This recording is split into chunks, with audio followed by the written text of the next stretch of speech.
This is the Goal Talk Podcast. Hello, everyone, and welcome to episode 16 of the Goal Talk Podcast.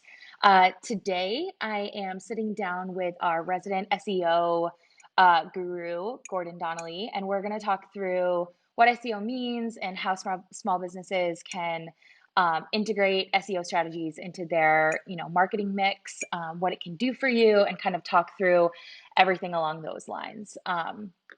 Welcome to the podcast, Gordon. Good to be here. Thanks for having me. I love your background. It looks really great that you're outside. I'm jealous. Thanks. Yeah, it makes working way less miserable, I will say, if I'm just out here all day. So it's great. Yeah, it's a nice remote office. Yeah, it's coming along. Love it. WordStream is still working remotely during COVID-19, so we're all kind of in our own spaces. So those of you not watching on YouTube, Gordon is in his backyard. So we've got some nice scenery behind him. But I did want to talk to you specifically because you handle all of WordStream's SEO. We're on the same team, so Gordon and I are both on the content team. Gordon's been on the content team a little bit longer than I have. So I wanted to talk to you about kind of your background, how long you've been with WordStream, and why SEO is kind of important to you. Yeah. So I've been at WordStream for, I think, going on 3 years now. I started at WordStream as a content specialist, and that's sort of why I got into marketing in general, is I was a writing major. And so I started at WordStream, sort of just writing blogs, and that was my specialty. And then just sort of grew into SEO naturally from there. And why is it important to me? I mean, I think just working at WordStream, I've seen the power of SEO. I think something like 75 to 80% of our traffic comes from organic. So I really believe in, SEO's power in scaling a business and scaling revenue. And also just, the quality of traffic you get.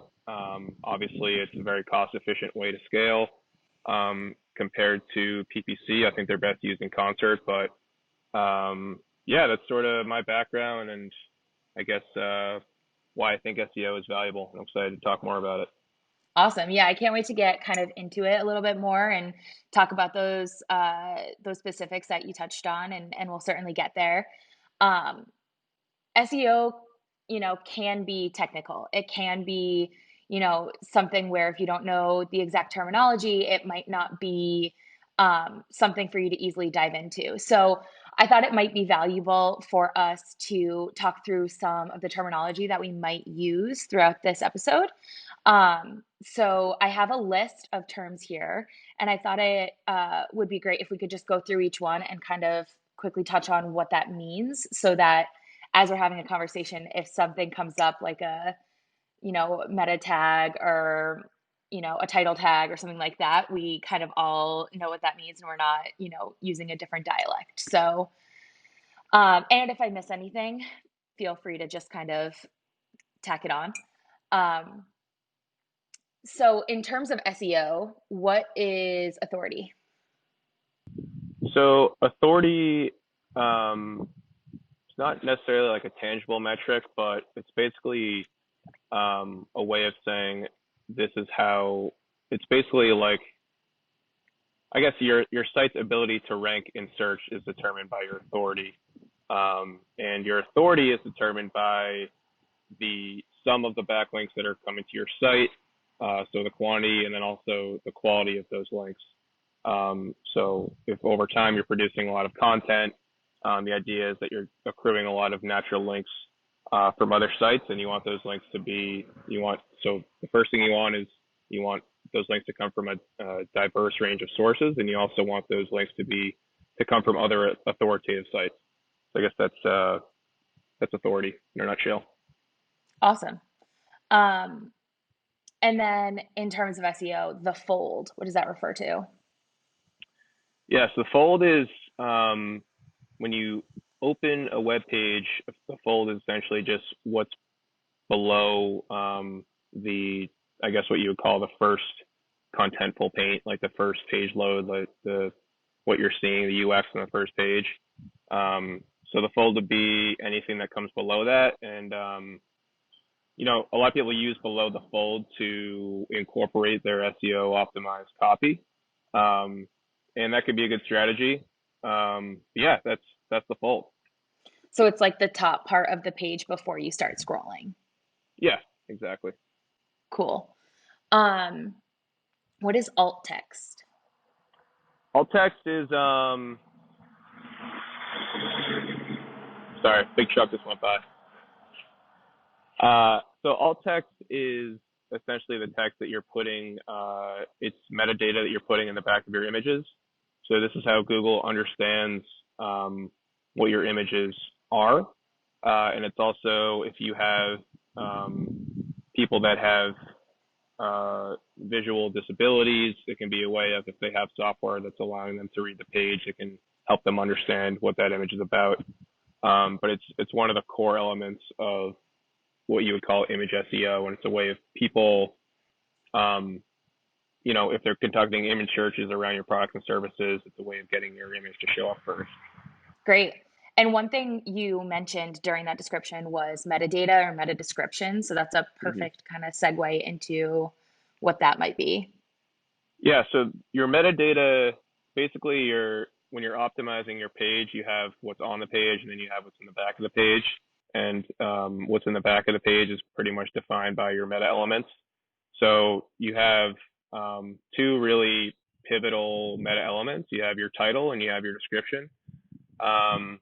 They both have best practices that you should meet. So the description, in terms of character count, it vacillates. It goes back and forth. I think right now it's around best practices like 150 characters, at which point your description will be truncated in the SERP. So you want to make sure your meta description fits within that 150 character limit, and also that it includes the target keywords and ancillary keywords that you've identified for that page. And then on the title, I think Moz is a really good title tool if you're writing meta titles. But the character limit, I think right now is like between 50 and 60. So you want to keep it again within that limit, or else they get truncated. You want to have your target keywords in there. You want to have your brand name in there if you can. So that helps with optimization. And both of those elements, the title and the description, this is really one of the core ways that Google understands what your content is about. So when Google is going to rank your pages, that's one of the first things they look at is your meta title and your meta description. Then they look at what's on the page, your copy, your H1s, your H2s. Then they look at the links that are coming to that page. Cool. So the title and description, is that the actual title and like the words underneath it that come up when you search on Google as a listing? Yeah, so they're different. So yeah, actually that question, yes, they are the same.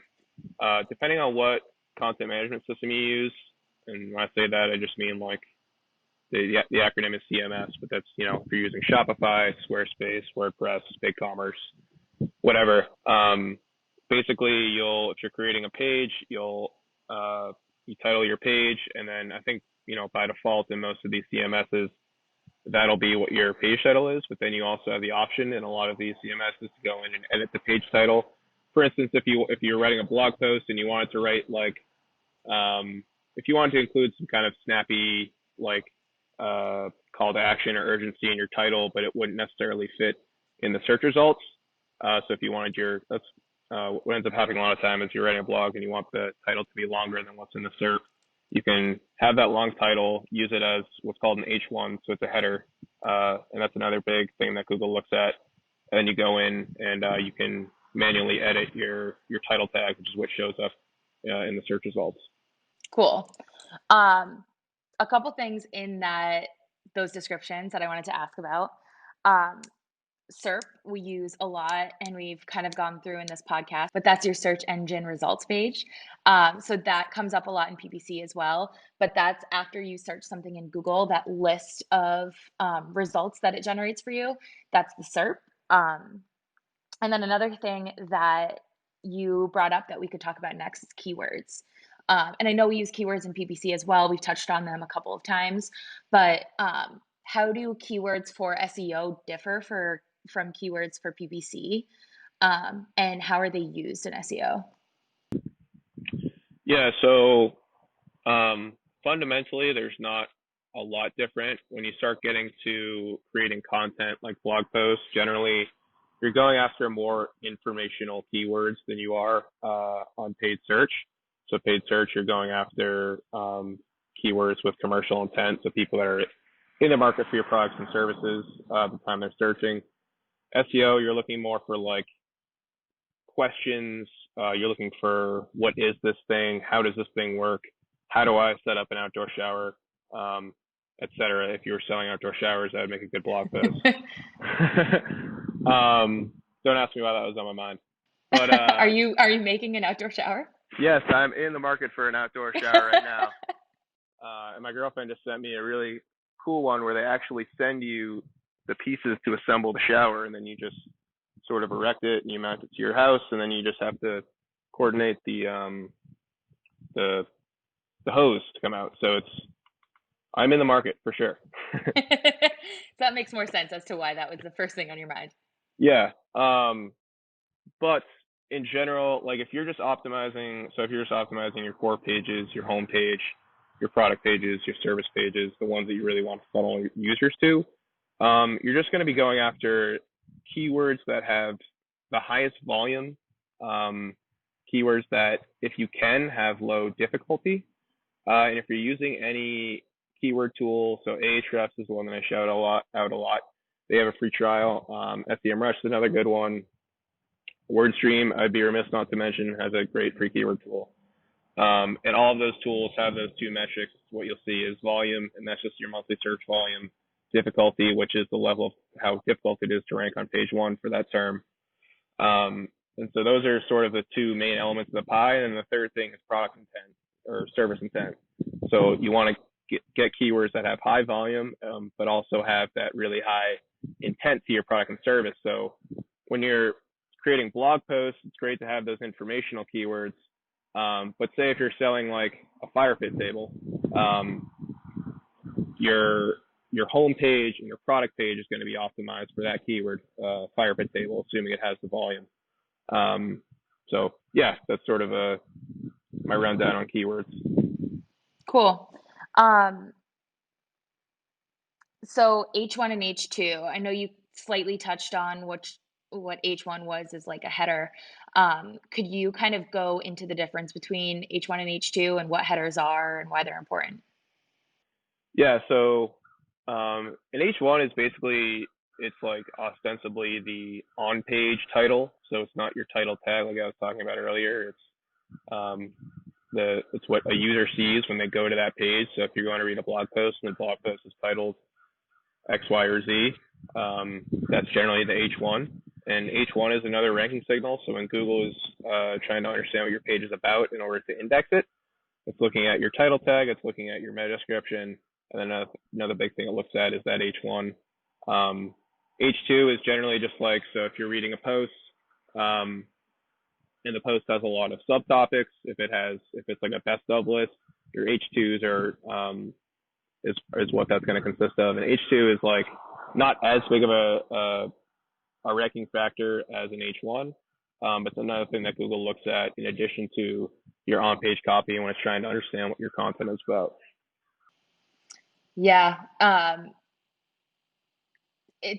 it's already starting to get kind of technical. Like it must be so much to keep track of.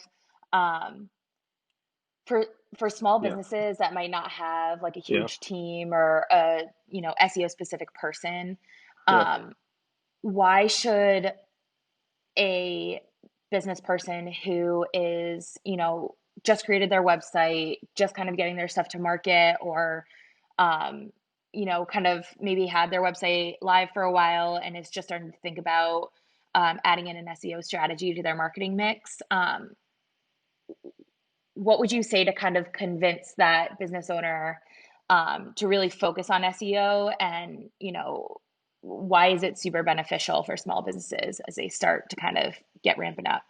Yeah, I'd say especially for the SMB, like you said, with limited resources, I'd say like forget about when you start reading into SEO and you're saying what's going to make an impact. You're going to see a lot of stuff about, like, for instance, alt text, or for instance, indexation, page speed. Well, page speed is important, but really you want to nail down the core things, like the core principles, the core best practices, which really is your keyword optimization. And again, that's another thing you can find those keywords easily by getting a free trial of any one of those keyword tools, putting them on, incorporating those keywords in your tags, and then incorporating them on your page.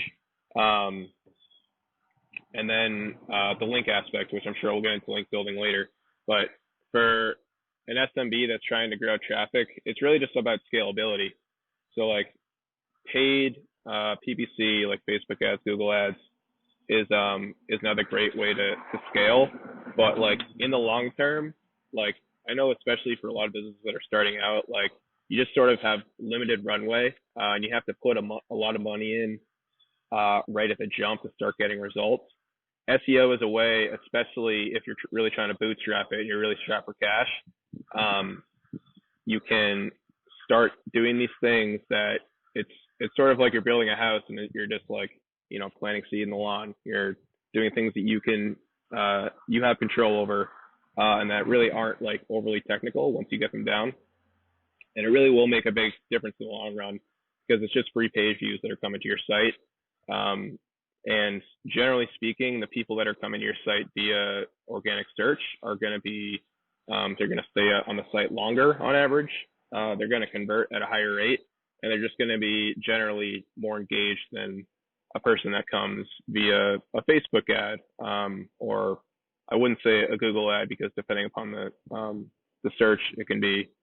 But generally speaking, a person that comes to your site via organic search is going to be really invested in your content. Yeah, and especially going back to that stat that you mentioned for WordStream specifically, that 70 to 80% of our site traffic comes in through organic is really powerful of a metric. We've been in business for a long time, and we have a lot of content out there, but I think that's a really valuable point that investing in this and making sure it's a priority and kind of optimizing now can help bring in those leads for free in the long run. So someone that already has a website, I'd love to hear your tips for kind of figuring out how to either optimize their site or start working on, adding in content that helps with SEO specifically. Like, you talked about getting back to like the bare basics and adding in keywords and stuff like that. But in terms of, action items that people can incorporate, what are some of your kind of 1, 2, 3 list of things to do? Yeah, first thing I would do is get a free trial of Ahrefs or SEMrush, and then use their site audit tool to run a quick crawl of your site. It takes, depending on the size of your site, it'll probably take less than 10 minutes. You click into the crawl, it'll give you like a list of action items of all the things that you can take, or all the steps you can take to really shore up what I would call like your foundational SEO. So if you have broken links, if you have duplicate content, thin content, if you don't have a site map, stuff like that, it'll generally identify all those things for you. Then you can go in and usually it's pretty good about telling you how to fix them. If you're not sure how to fix them, there are plenty of blog posts that will generally walk you through it.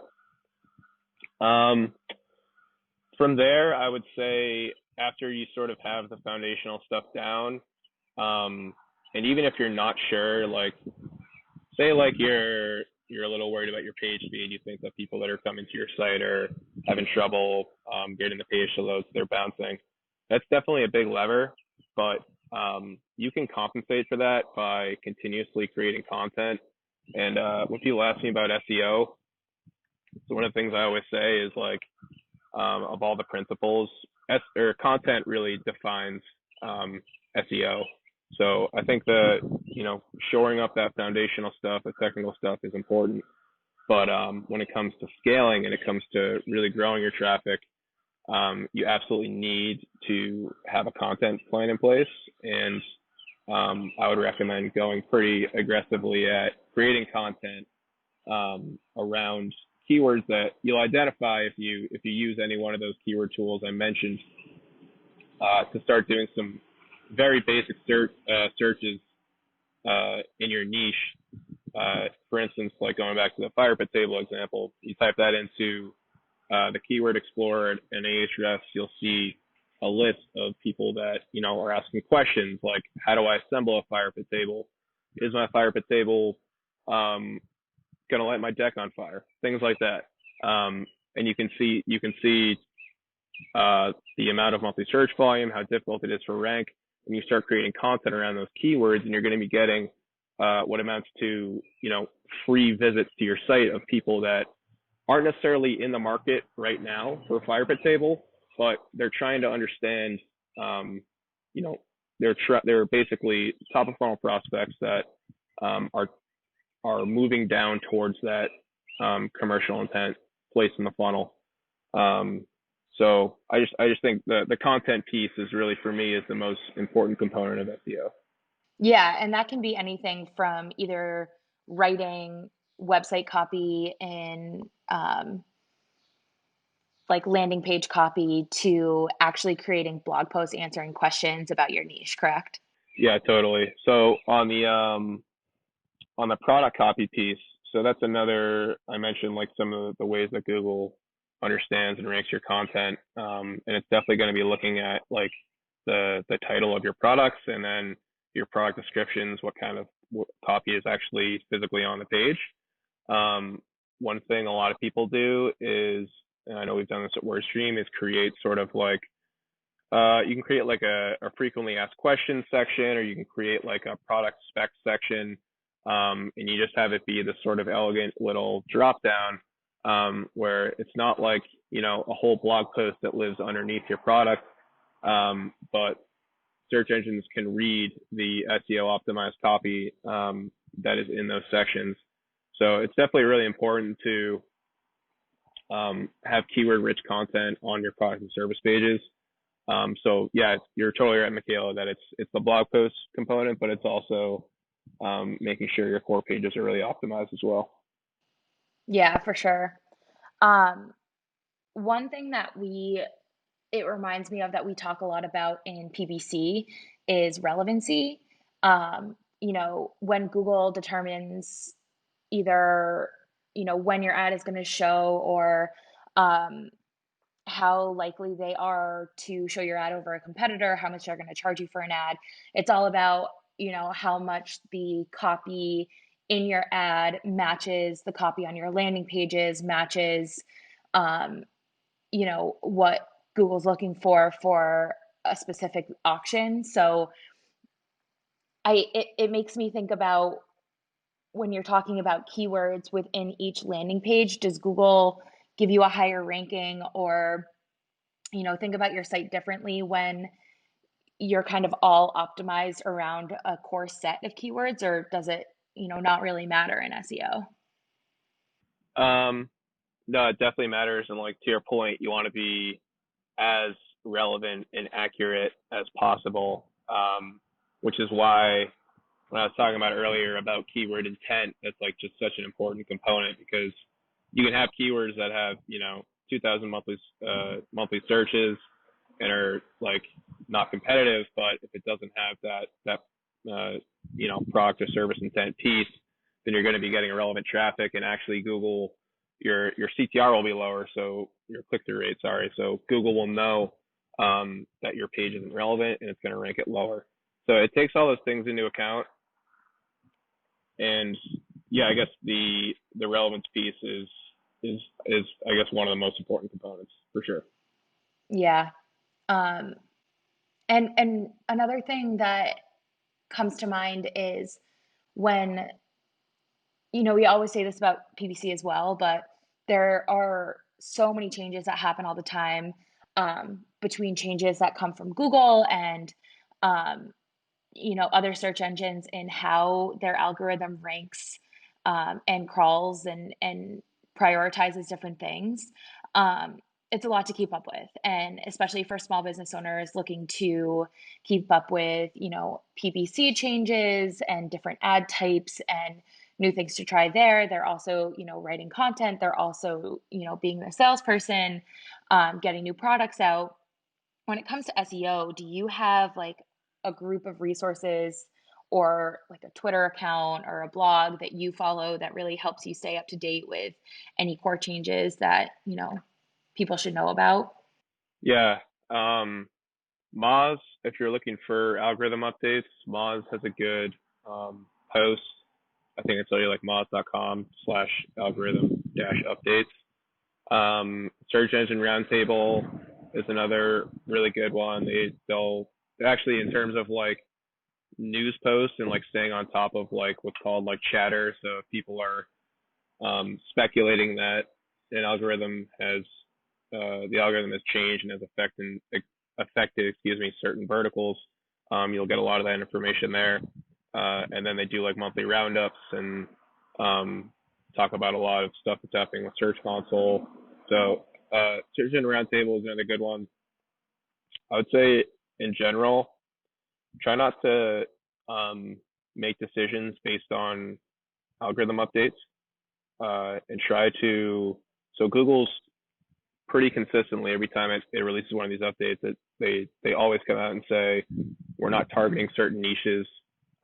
We're trying to make the search results more relevant, more helpful for users. The best thing you can continue to do is to continue to create good content.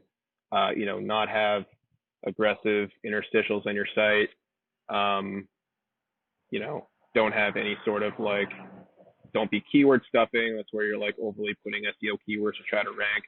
Like, I would say don't use AI either. Like, I feel like AI is another thing that people are starting to consider, but in my opinion, like, you really need content that's like created by humans, and is really gonna be beneficial for someone that's coming to your site, because Google is looking at like how long is this person staying on the site, what kind of actions are they taking, at what rate are they clicking through on this domain search results.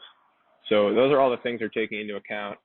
So yeah, I thought I lost a train of thought there, but No, that's really helpful when it comes to resources.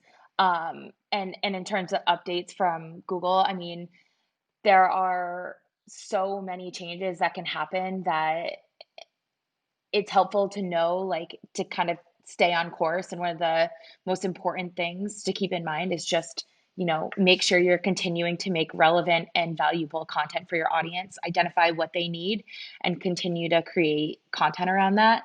I think is, one of the biggest takeaways, especially if you can optimize that content for specific keywords or locations and make sure that you're really, making it easy for Google to identify, the content on your site as being valuable, and then it'll show up in the SERP. One thing that you mentioned was keyword stuffing, and I know at WordStream we've written a couple posts about it, but I've seen some headlines about Blackhat SEO and kind of what that means. So I'd be curious from your kind of point of view, what black hat versus white hat SEO is and how to kind of avoid, taking some measures that might not be considered kosher. yeah. So Blackhat SEO is basically just a synonym for buying links. White hat SEO would be anything you're doing to improve your site, that is not deliberately insidious. So I think a lot of Blackhat SEO is like a really sort of niche sub industry that exists, but Google is so good at cracking down on it at this point that if it sees like that a site suddenly got, 50 links from a number of different sites and they're all located in like one specific geo, or if it sees that like suddenly, like for instance, they're cracking down on link exchanges actually, I think can be a really effective strategy. if they're beneficial and if you're sharing information that's good for each brand's audience. And they're also good in like small batches. So if you're doing them like 5 at a time. But if Google is suddenly seeing that like you get 100 links from one site and that's like gets 100 links from you, that would be Black Hat. So I think it's sort of just like play within the rules. And the rules are pretty, like you can get really creative in SEO and a lot of the strategies that you're taking to increase authority and, increase rank and get more traffic. And Black Hat would just be, generally anything that if you're doing it and you're conscious of saying, okay, this is probably, I might be like cheating the system here, then probably stay away from it. Yeah, and that'd be like you mentioned, like purchasing links back to your site, stuff like that. Yeah, that's one. Yeah, yep. Sorry, you can go ahead if you have another thing. Oh yeah, no, I was gonna say that's sort of the crux of it is like if you're purchasing links, and it's really just like if you're gonna buy links, just run ads. In my opinion, like there are so many ways to accrue organic links, like with a useful content strategy through like link outreach. If you're finding, so one of the things I like to do is specifically that you can do right now is you can use any one of those tools and mine for unlinked mentions. So your brand has been around for like 2 or 3 years and even less than that. But if you have any sort of PR, your brand is probably going to have mentions across the web, and a lot of times they won't be ranked. So you can use some of those tools that I talked about earlier. Ahrefs is a good one to just search for your brand name and find all the places where people are mentioning your brand but not looking back to you. And that's just a matter of reaching out to those publishers and getting, 20, 30, 40, like really high quality links, which is just going to like skyrocket your domain authority over time. So like I said, I feel like if there are plenty of ways to do it. There are plenty of white hat strategies out there. So I wouldn't even delve into like, paying for links or Black Hat, anything like that. Yeah, that's a good kind of rule of thumb there. If it doesn't feel good on your conscience, just don't do it. So one thing we've danced around a little bit is link building and linking back. We talked about it a little just now, but I think kind of the last thing I really wanted to touch on in this episode was linking and what that means for SEO and for businesses, like internal links or deep links or outbound links, things like that, and what all that means, and why it's so important for SEO. Yeah, there's a lot of I guess technical parts of like linking that I wouldn't get overly concerned with, like is it a do follow link or no follow link. I guess one important distinction is like an internal link versus an external link. So an internal link is a link from your blog post to your product page, like through a call to action, or it's a link from your product page to your homepage. And it's really important to be continuously creating those internal links because that basically comprises what you would call information architecture. So like how the information on your site is organized.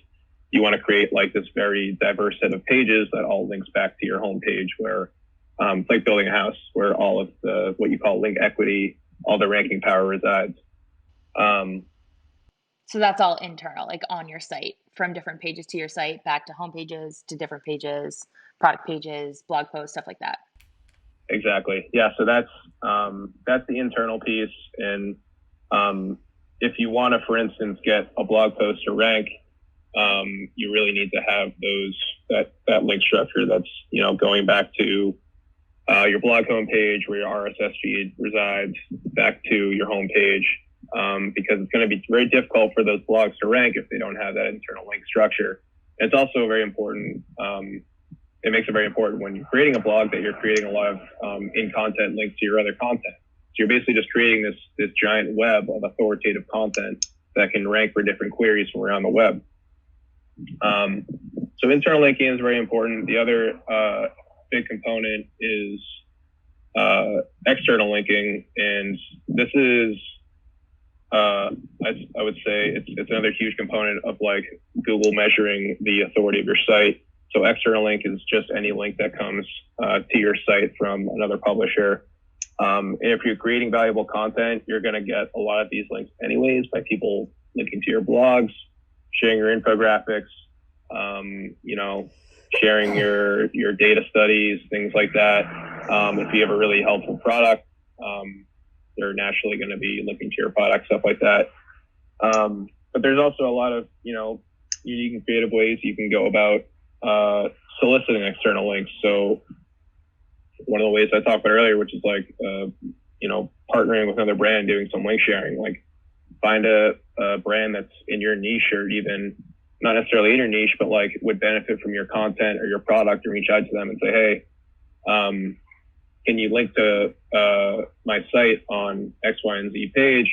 And we'll link back to you here. You don't even have to go to the second step, just, request the links. And generally, if that site is doing SEO, and I wouldn't reach out to a site that, has much greater authority, just because then the likelihood of them reciprocating is not as high. But, find a site that's in your niche, has similar level of authority, maybe not a direct competitor, and go ahead and like create those partnerships. And it just opens up a whole host of other opportunities, like guest posting. And it's just a way of really, boosting your authority. And the other thing I would mention about external links is you always want to make sure that your anchor text. So if you're linking back to a blog post, for instance, so say you're linking back to your product page, they use that anchor text, firefit table, that's what you call it, anchor text, to actually link back to your site. That's going to allow that product page where you're selling that firefit table to start ranking better for that term. So the accuracy of the anchor text is really important. And then the authority of the site that's looking back to you is also a big determinant of how your product page is going to rank for those queries. Cool. Yeah, that's really helpful. I really appreciate all of the insights you gave. I always like to do this one thing before we wrap up, and that is if there's any additional piece of information or big tip that you think is super valuable that we didn't get to yet, kind of now's your time to share it. If there's anything else that you want to share with this audience. Compress your images. I think just compress your images. It's very, very simple to do. So go to the core pages in your site, the pages that are the most valuable to the business, where you really want to drive traffic. Pull that hero image or that product image onto your desktop, and then pull up a tool called Tiny PNG. Drag that image into Tiny PNG, and it'll show you, it'll take that image down from 800 kilobytes to 200 kilobytes, essentially reducing the file size by 60, 70, 80%. And that's only if you haven't done this kind of compression before, but most small businesses won't go through this step. And why is that valuable? Yeah, it's valuable because just from a page speed perspective, a lot of site owners or business owners look at their page and they're like, how do I speed this up? Maybe they even use a tool like Page Speed Insights to run some diagnostics, and they see all right, I have to compress this code, or I have to, there's just a lot of technical aspects that go into site performance that really compressing your images is such, I hate this term, but low hanging fruit. And it's so easy to do. If you're using a tool, if you're using WordPress, there's a good plugin called Smush that allows you to bulk compress all your images. I think a lot of other content management systems have various plugins that allow you to do it too. Even if I said if you're just doing the 4 or 5 of your most important pages and compressing those images, it's going to allow people to get to your site at a much faster rate. Bounce rate will go down. Session duration may go up. So there's a lot of good things that come out of that. Cool. Yeah. So compressing those images makes it faster. That not only helps the user experience, but also is one of those factors that Google will look at and say, hey, this page is fast. Let's put them higher up on the SERP. Sweet. All right. Thanks so much for all of the insights today. I really enjoyed that conversation. As always, make sure you're following the Goal Talk podcast on Twitter. Follow us on YouTube. You'll be able to watch these videos of podcast episodes, which kind of adds a nice little change to those. You can find those on our YouTube channel at WordStream. And stay tuned for the next episode in a couple of weeks. All right, thanks.